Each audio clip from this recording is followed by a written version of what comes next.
Rising Economy 2024 starts this coming week, a conference focused on helping businesses survive and succeed in the new economy. Lots of topics will be discussed, from AI to Victoria's reputation as a business community, plus many renowned guest speakers, including award-winning author Dan Pontefract. Got it?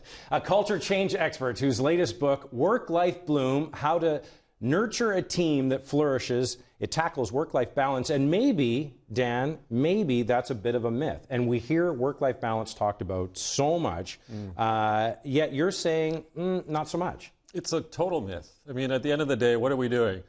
Leaders and organizations are asking their team members to balance work with life. Is there any such thing? It's about integrating. It's about leaders seeing, hey, maybe there are factors that come into play that allow people to flourish or bloom in both work and life, yet we don't have conversations about the life, and we're doing a pretty crappy job at the work part too. But when did that change? I mean, that is I don't know if it's on everybody's mission statement, but it's certainly on a lot of LinkedIn pages. You see it when people are applying for a job. That is a topic that comes up a lot. Work-life balance, work-life balance. And you're just saying it's not possible? Both. It's not possible, and we are, there's a mythology that leaders have created to say, yeah, we do believe in it, but they don't. So here's what's happening. Going into the pandemic, there was this situation in which leaders felt that they were creating that value of what work-life balance means. Then the pandemic hit, and we all forced to basically balance work and life from home. And now what's happened, the myth continues, because here we are trying to do hybrid work, trying to get everyone back to the office. And again, what we're seeing is anger, stress, loneliness, sadness, anxiety, burnout, all going through the roof.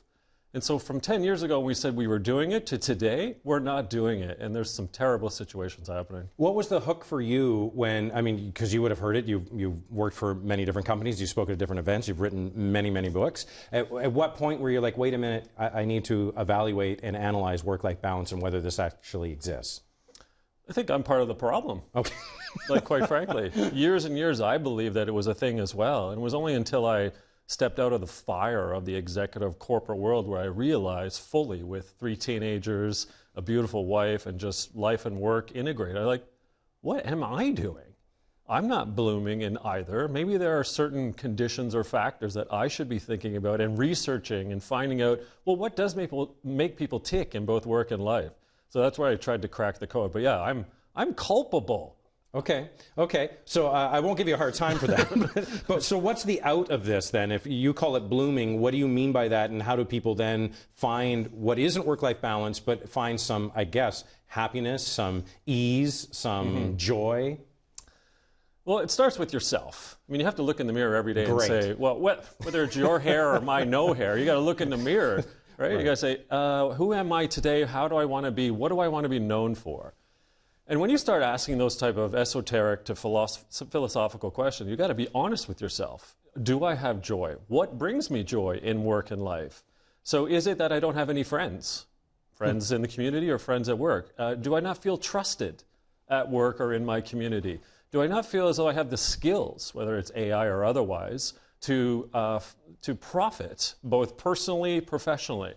So you have to be honest in the mirror. But then, you have a boss, I am assuming somewhere. I hope your boss, Scott, is asking you the questions about, well, do you feel trusted? Do you feel like you belong here at CHEK? Are you someone here with a lot of relationships where you just show up in front of a camera and say, hey, how are you to the audience without any other friends? If you're not feeling joy or flourishing here at CHEK, then I'm going to have a chat with your boss after this. So there is a responsibility component then. It's not about necessarily looking outwards, which there's a little bit of that, but it is starting with you. Absolutely. It's got to start with you. You have to look in the mirror, but then leaders do have a responsibility. I almost call it a fiduciary responsibility. And that fiduciary responsibility is, well, if you're invested in your team member, don't you feel you should put something into it that allows them to flourish? And if you're not a very good leader, Scott.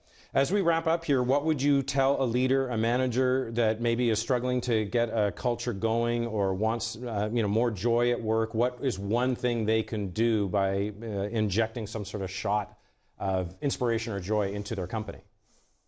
I'd like them to learn how to spell the word empathy. Okay.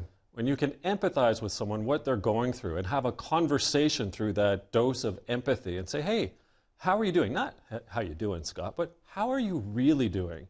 What's not working for you? What is working? How can we double down on the things that are working, and how can we improve the things that aren't? That's a conversation starting from empathy, but actually starting to tackle then what's working, what's not with that person. I was listening to one of your podcasts, which I thought was interesting too, in terms of leaders and management, that there's always this somewhat terrible or maybe trite advice that managers need to hold back and don't show the people who you truly are. And you're saying the opposite. Vulnerability equals leadership.